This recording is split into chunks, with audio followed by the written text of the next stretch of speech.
Hey guys, I'm Chris, and this is Regular Guy Training. So, have you ever wondered, hey, friggin', I might want to venture into aftermarket trigger land, but I don't know how to make sure that the thing is drop safe, and I certainly don't want to carry anything that isn't drop safe. Or you straight up say, I don't want to do that because I don't want to carry anything that isn't drop safe.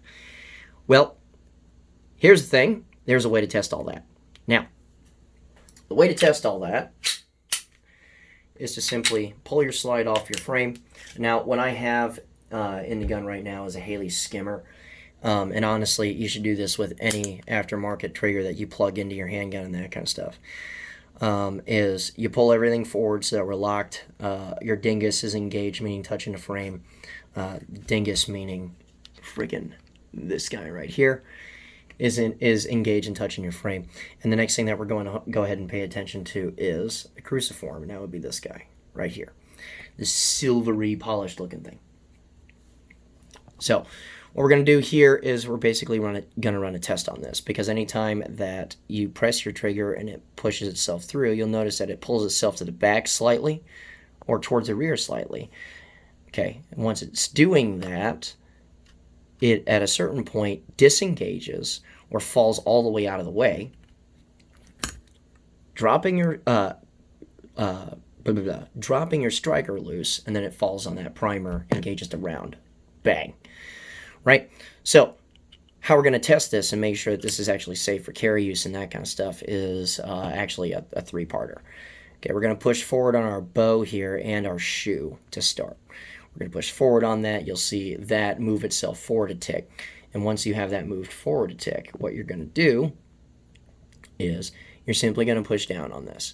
Now, if it moves at all, it should move very little. But you'll notice that it definitely doesn't drop below that drop safe notch. Okay, that is very important, because if it fails at that point exactly, you need to replace that trigger with your factory one immediately. Next thing that we're going to do is we're going to push everything forward. We're going to let everything go.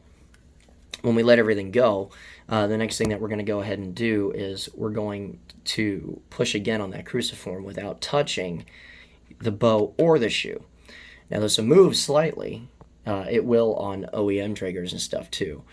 But as long as it's not pushing itself outside of the drop safe notch, and I'm pushing pretty good on it now, we're still drop safe. So, cool. Everything is working the way that it's supposed to, and we have no issues. So the next thing that we're going to go ahead and do here is, again, everything is engaged. We're going to let go. We're simply going to take the frame. We're going to use this portion to strike on, because if anything isn't properly secure, the cruciform is going to drop outside of its drop safe notch and that kind of stuff. And we're simply going to pull this number, and we're just going to fucking strike it. Okay, and if your crap is in proper working order, your cruciform should stay exactly in that drop safe notch, no issues whatsoever. So I figured that this would be a pretty quick way to, ease the fears of some guys, or have some of you, depending on who you are, put your stock triggers right back in the gun, because if you're carrying a gun that isn't drop safe, that's a problem. That's a problem, because we do stuff, we go out and about, that kind of thing. Whatever. I'm not sitting here saying that you're gonna fucking jump off a building with it and that kind of shit, but at the same time, any number of things can move stuff around, make contact with you, whatever. And I would just rather have a drop safe gun. Okay? So whatever aftermarket trigger that you install, I highly recommend making sure that it is indeed drop safe. I like the skimmer trigger mostly because it's a little bit shorter, a little bit smoother, and the cool thing about it being a little bit shorter and a little bit smoother is that it's not that much different from an OEM trigger, which means I can be spoiled and shoot this and do what I got to do, but if I go down to my Gen 419 or really anyone else's Glock, I can still hit things and do well with it. So that's what I've got.